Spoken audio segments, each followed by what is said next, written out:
mama kwaba ebepiem e wo favorite channel na channel nso se beba na matimi eno abedi nkomo e de afa the 2023 Afcon tournament a etimi akoso e wo ye oman Ivory Coast ma eno the 2024 year na game no etimi akoso na mpacho channel nso se magibra transfer me did the preview of Egypt and Ghana game ho etimi dia ba hyehye so no na am de ho nkomo etimi abeda mpacho channel nso se we the Pharaohs of Egypt omo na ndey omo ene the Black Stars of Ghana etimi e de apem so we group B Monday 2 fixture baso no the African Cup of Nations game etimi akoso ye Felix Stadium no ewo Abidjan on Thursday night and a game yi ebetimi e de ahye so na mpacho channel so se we the 7-time champions Egypt omo na ndey omo welcome the 4-time champions Ghana na mo etimedia pem so group B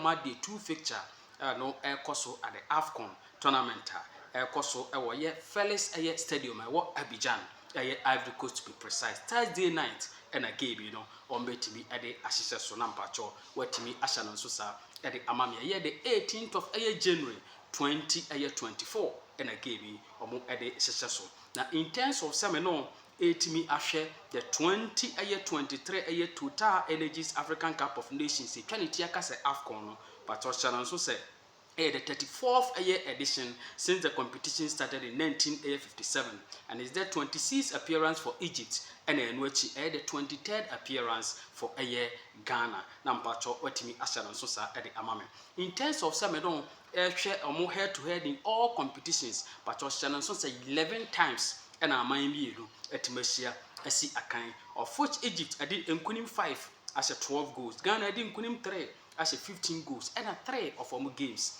atimi and in the draw there's a way any all games are mind be atimi ashia in all competitions and I'm didn't no adan no Namum eba in terms of meetings at Afcon since 1963 but channel so say obu game and say tonight encounter will be the 5th meeting between Egypt and Ghana at the African Cup of Nations tournament na mpacho watimi channel so say e de amame ben for the previous 4 meetings between these nations etimi emfa now on 8th of February 1970 na group B fixture na no Monday 2 game the 1970 Afcon and Patoshanan so say Egypt baako ma Ghana enso baako Bazoka go on the 70th minute and Ibrahim Sunday but then na odi kan take lead no e ama Ghana eno so on the 60th minute aman bienu esanso koshia on 17th of January 1992 na group D game na no Monday 3 game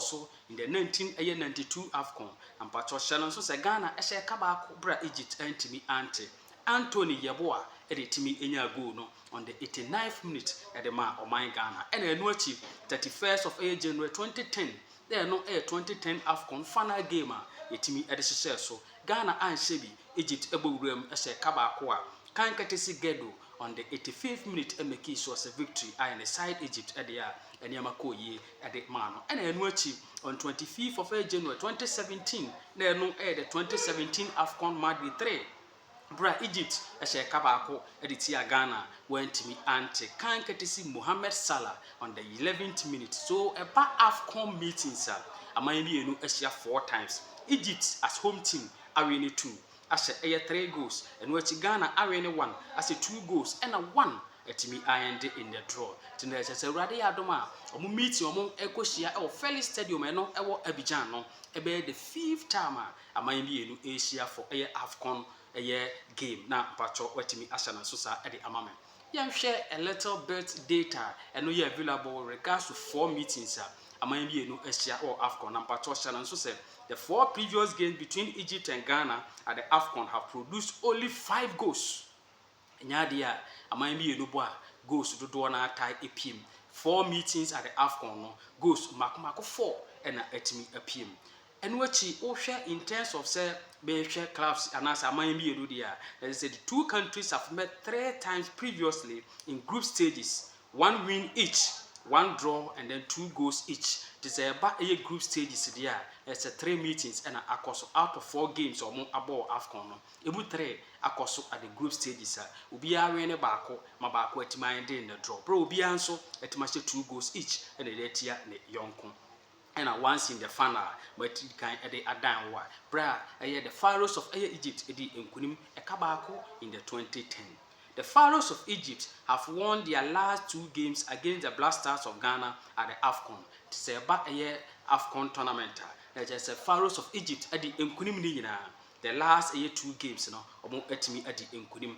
Of which 2010 final, mo a Kabako the Tia Ghana, and then watch 2017 group stages, and also mo Kabako at the Tia Ghana. Men for the match fast, intimi emfa and now. The Pharaohs of Egypt are the 33rd in terms of FIFA rankings. The latest one at TBP on 21st of December 2023. A place 33 Nampato Wetimi Asan and Sosa. Eddie Amami and Pharaohs of Egypt first international game also 28th of August 1920. Bra Italy Kamienu Emma Egypt atimu Bakwa bra game no so Belgium emamu. Na yeba the Black Stars of Ghana also rank 61st or the latest FIFA rankings mountain on 21st of December 2023. And Pacho Shannon so said Ghana first international game also 28th of May 1950.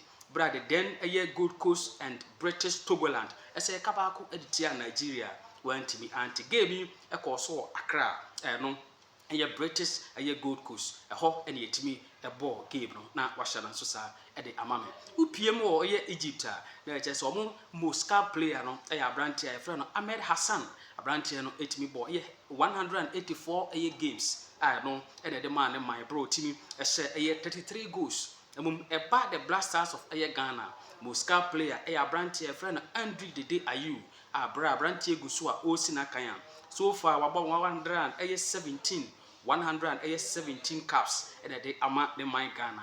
Bra what me I 24 goals. And what he in terms of Egypt national team. Now ye share all-time top scorer. Shannon so say Hosam Hassan or no and a team about home what he go do pa 68 goals in 176 caps. A branch in me ball at the man my Egypt.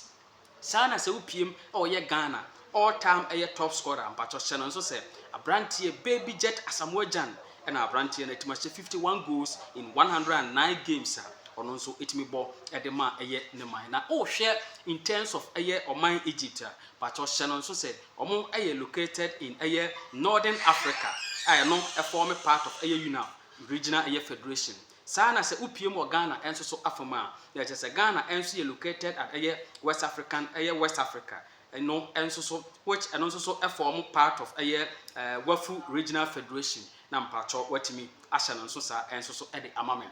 Okay, in terms of Egypt, there's just first appearance at the Afcon also 1957. Bromo na Ushima nature say and Yamako ye at the Amomo. There's the 34th edition the accessory. The 26th participation Oman Egypt at me competition. Sir and as Shannon so said, Egypt have lost just once in their last 20 Afcon group stages games. Until over the last 20 group stages games, Egypt alusuba kope. Already 14 a draw 5. Now Shannon so sa at the Amami. The only loss no by 1-0 defeat to Nigeria in 2022. Now following the Pharaohs 2-2 draw with Mozambique on Monday 1 no this additional they accessory Nampacho Shannon so said Egypt will be looking to avoid failing to win either of their first 2 group matches in the tournament since doing so in 1992 which included defeat to Ghana on Monday 2 na just say share here or mine friend Egypt na just say apart from 1992 among first 2 opening games ni nyina no omniema anko ya momo etimi lusu ile free ho no ebi nsi wo mabakose mu bio na watimi ahya no so sa e de amament na eche se nei omo ehwe ade mu se mbetimi avoid defeat eno amam na se Egypt enya lusu pe na mpacho ahya no so se omo ayiko the 1992 record omo etimi ye nhye no so se 1992 the second game omo etimi lose yi no omo ene oman kronkron Ghana etimi ade pem so a kan katisi eye abrante anase owura ye frɛ no Anthony Yeboah etimi ya the only goal on the 89th minute or ensure a victory ay Ghana there no ebeye 2 consecutive losses eye oman Egypt enya in their first 2 games. Since then nyade bi etimi asi Ghana betimi asan so de atoa Egypt ana megidi se ebre ene nkrabia ene betimi akire enso so ewo ha na eche se omo entimi enwene eye omo first 2 games na bacho ahya so isan se nei wo be pm this season Egypt etimi draw 2-2 with Mozambique nti na eche se nei omo entimi anya win na se ne esi 1992 eno na asan so a repeat.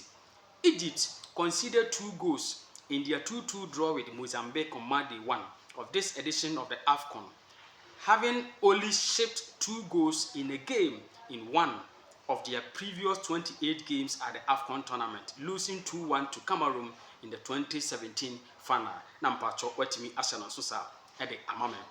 Ghana first appearance at the Afcon was 1963 and 34th edition is the 23rd participation in the tournament. Tena chese se o hwe eye oman Ghana na chese this edition the 23rd time Ghana Asia can since 1963 omo emeki omo debut na mpacho hye so se Ghana have won the Afcon title on 4 occasions: 1963, 65, 1978 and 1982.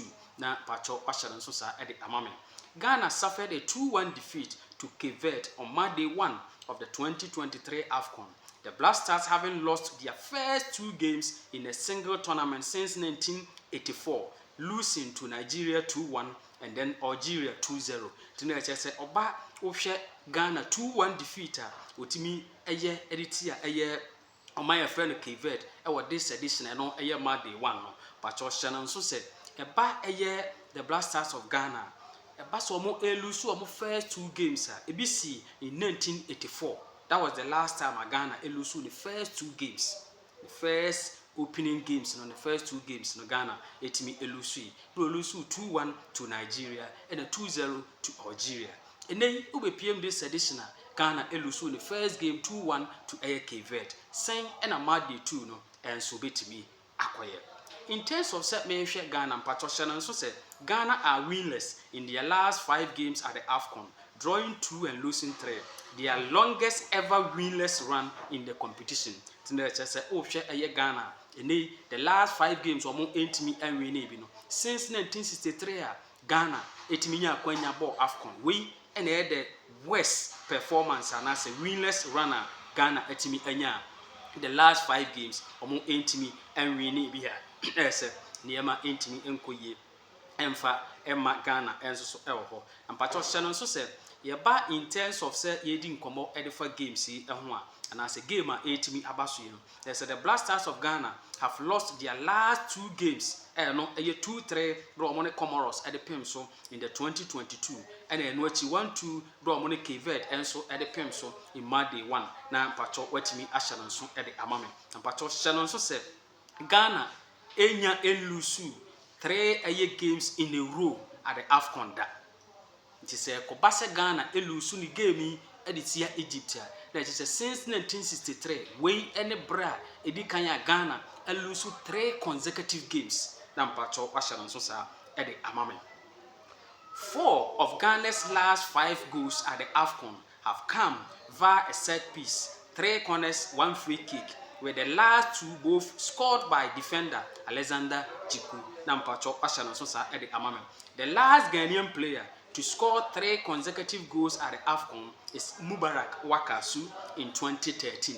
Tinaja say enei Ajiku enso ahye 2 goals at the Atwaso 2 consecutive games abrantie no atimi abono o hwe animu say enei one omanji Egypt at the kopem so onya kwanya na osi akan a obetimi so ahye goal so otimi hye goal pe na say watimi ayiko abrantie Mohamed Wakasu anase Mubarak Wakasu record otimi ye in 2013 no na say 3 consecutive games of boy e bia no otimi hye goals no na abrantie so atimi ayiko sa record no. Mohamed Salah abrantie osina kan edema Egypt. First goal for Egypt at the Afcon came against Ghana in 2017.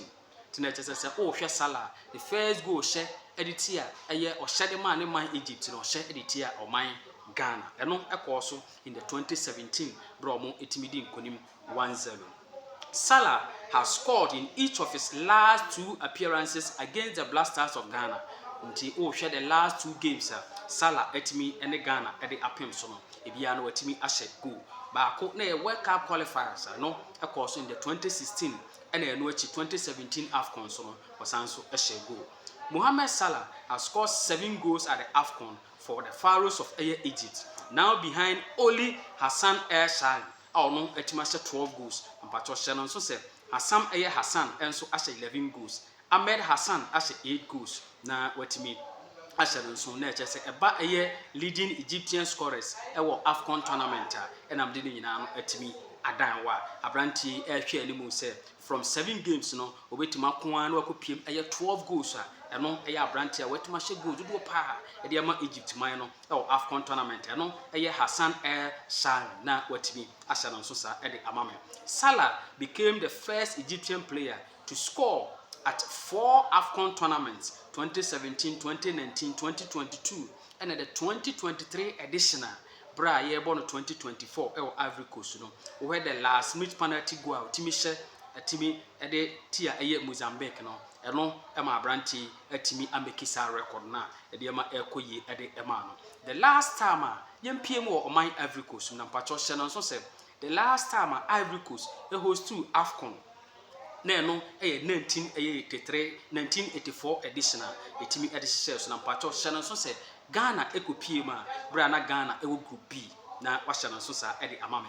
Game no ekoso Stade Boaké no ye Boaké ho na Ghana etimi ekopie ampacho hye no so se ma day 1 no course 4th of March 1984 Nigeria ehye Ghana kamienu ma ne timu baako eno achi epiem wo ma day 2 no 7th of March 1984 Algeria ehye Ghana kamienu a wantimi anti there ma day 2 of the North African country na Sharon so say eno Ghana any North African country etimi pem so ansana on ma day 3 Ghana boy on 10th of March 1984 bra Ghana ehye kabako editia Malawi na eno enso ye ma day 3 game etimi shares na mpacho Sharon so say eno Ghana efele say obetimi qualify to the next stage of the competition. Yes, Ghana ntimi progress out of the group utimi efrim ho adema ankoyi amfa aman ubepiem the 2023 Afcon no enso koso Ivory Coast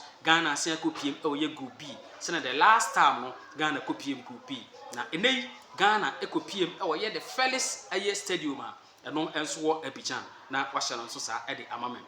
Na Ghana first game ekoso 14th of January 2024 Ghana share kabako bra Cape enso share kamienu editia Ghana se na ekoso in 1984 Ghana lose 2-1 pepepe na wahye no so enti enei Ghana next game ekoso 18th of January 2024 bra Egypt tonensa edi afre Ghana na hye so se na 1984 na Ghana Monday 2 on the North African side and the pem so no we pay more 2023 edition course 2024 Ghana Monday 2 on the North African side at the etimi at the apem so here we had the match date no January 18 and pato Shannon so said about Egypt are here to play a game on the match date January 18th since 1920 in all competitions. To about the match date Egypt embo game bia on 18th of January since 1920. Officially we ebeye bredi kanya Egypt ebo a game on the match date 18th of January. Na say data bia nya available regards to Egypt the games wabo on the match date. Na pacho washa no so sa e de amame yentu na ma hwe Ghana enso games wabo on the match date since 1960. And Pato Shannon so said Ghana about 2 games on the match date, of which Nina so coincidentally na Afcon game. So I just say we about the 3rd time Ghana able a game on the match date 18th of January. Na baako ekoso 18th of January 1996 na the 1996 Afcon bra Ghana ehye kamienu ma Tunisia enso atimu baako. Eno achi 18th of January 2022 I know enso na ye the 22 wo hwe Afcon game a bra etimi ede hyehyɛ so no but hye no nso sɛ Ghana ehye eka mienu bra Comoros enso hye eka miensa on that game abrante Andre Dede Ayew etimi enya red card na say eno the 2021 edition of the Afcon no ene ye pushi di kopiem 2022 na mpacho ahye no nso sa ede amame tena say from 2 games no Ghana we ne baako etimi alusu baako na take note say Ghana have scored 2 goals in each of the previous games wabo on the match date no January 18th since 1960 na mpacho watimi ahye no nso sa ede amame na Ghana have scored and conceded in each of their previous games on the match date January 18th since 1960 tina expect both teams to score. Expect both teams to score. Ewo Egypt and Ghana group B fixture no Monday 2 game omo ede kwahyehyɛ so no na mpacho watimi ahye no nso sa ede amame eba in terms of Ghana skipper your friend Andre Dede Ayew but hye so sa brantie hyase se obo Afcon ede ama Ghana since 2008 and onya akwanya watimi aboa enei the 2023 edition a yebo no 2024 abe ni 8th Afcon a wonya akwanya atimi abewura mu abra ndei watimi ayiko record amrantie biduma obi etese ye Rebegot song ono coach edema Cameroon enei awura no nso ball from 1998 to 2010 ena enu achi wo hwe Ahmed Hassan na ono nso efree Egypt ono nso esi akan from the 1996 to 2010 awura no mu nyina no etimi call 8 Afcons ena ndei abrantie Dede Ayew enso ayiso the 2023 edition etima yiko sa record na ono nso akọ 8 na hye no nso se Dede MSC the 2013 edition this onya kwanya timi ko 2013 edition ne dia na nka we abeye record the 9th Afcon owura no etimi akọ nanso isanse wantimi ammeki the 2013 edition since o make the debut in 2008 no ene owura no akọ empre mako enwotwe. Should he future in their game against Egypt in Monday 2 na say Dede Ayew honsem enam gusu a making he will equal the current record held by Cameroon coach Rebegot Song no atimi about 36 good games in the Afcon tournament no about 36 games and then Andre Dede Ayew enso abo 35 games na chese owura no ewa akwanya so board game omo Egypt ede kopem sudia na watimi ayiko sa record no yetu anamo na yempiem the Felix Stadium no ewo Abidjan na pacho hye so se eba oman Egypt are unbeaten in their previous 5 games at the Felix Stadium within 90 minutes. Eba oman Egypt will lose any game within 90 minutes.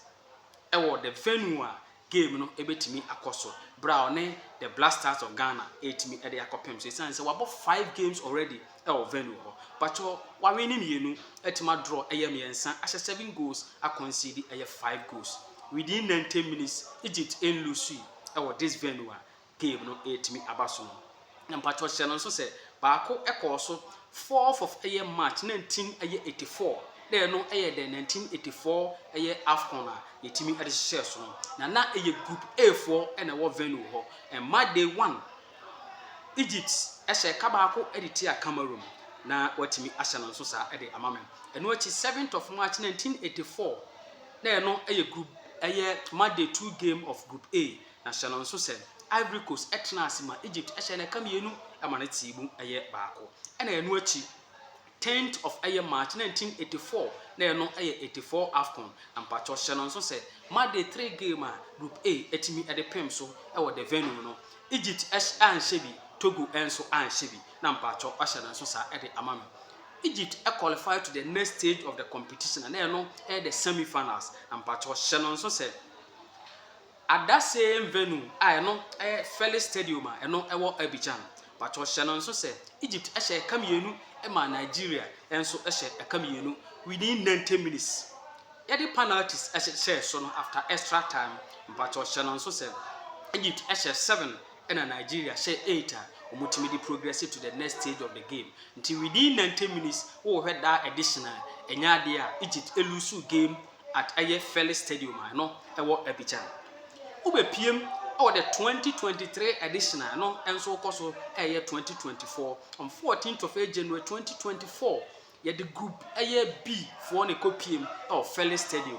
Na enema day 1 Egypt ehye kamienu ema Mozambique enso ehye kamienu na wahye no so sa e de amame. Tina chese wo hwe aye Egypt so far at aye Felix Stadium no ewo Abidjan enya de omo alusu any game ewo hɔ a wo hwe 5 games omo atimi abono omo win 2 a draw 3 ashe 7 goals a concede aye 5 goals within 90 minutes.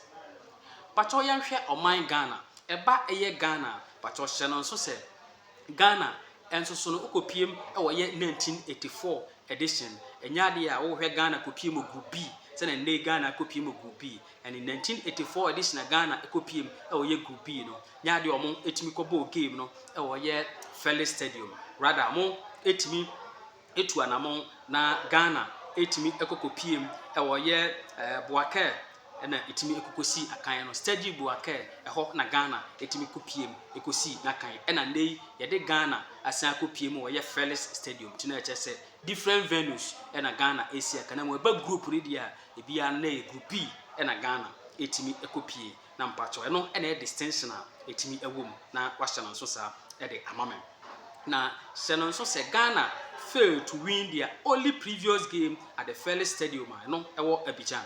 Na game no course 14th of January 2024 bra omo etimi ene aye oman a ye frɛ no aye Cape Verde ene etimi de pem so a Ghana hye ka baako e ma Cape Verde enso ehye aye eka mienu.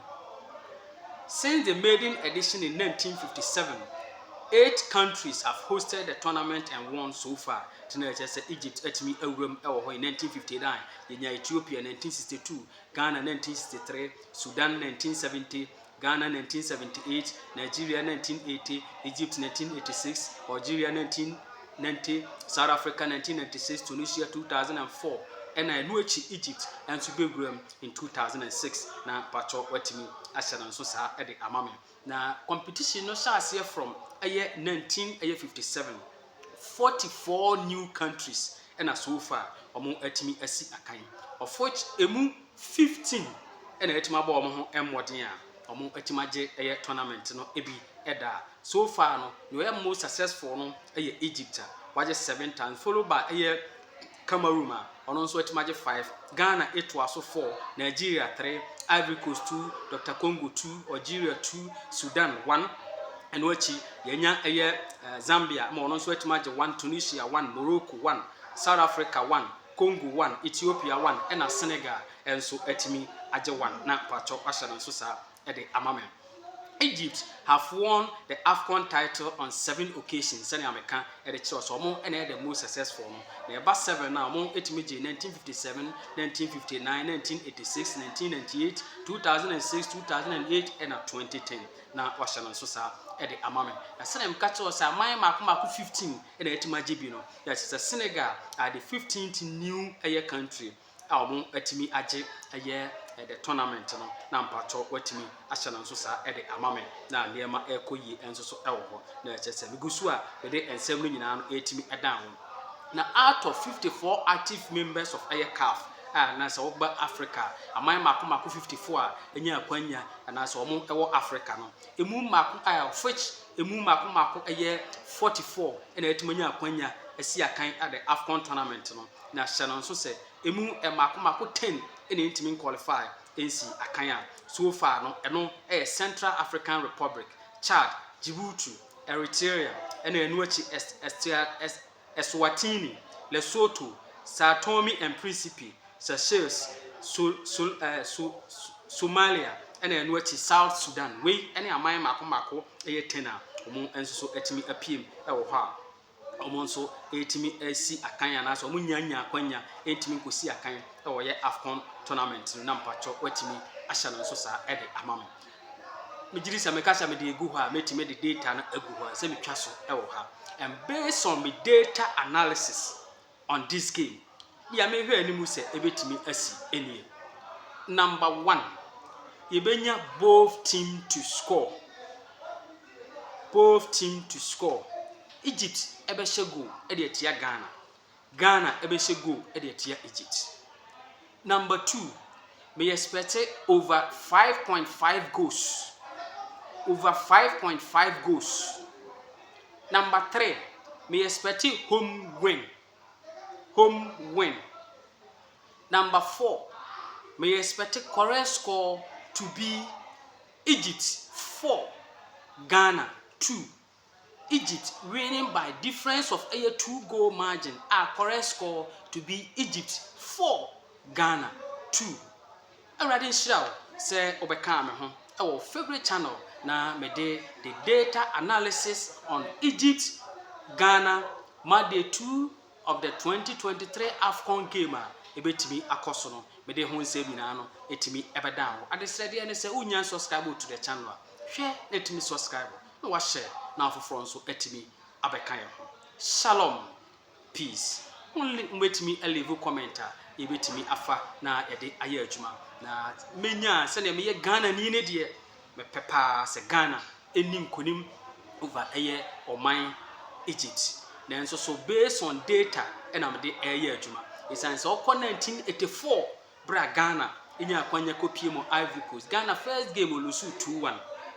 Ube pie mo this edition Ghana first game lose 2-1. And 84 Ghana second game obo editia North African side Ghana lose by difference of a 2-goal margin to Algeria. To be PM this edition, as a Ghana Day 2, as a Ghana lose by difference of a 2-goal margin. Now Ghana answer demonstrated say on the match date, 18th of January, piano Ghana bo game was 2 goals.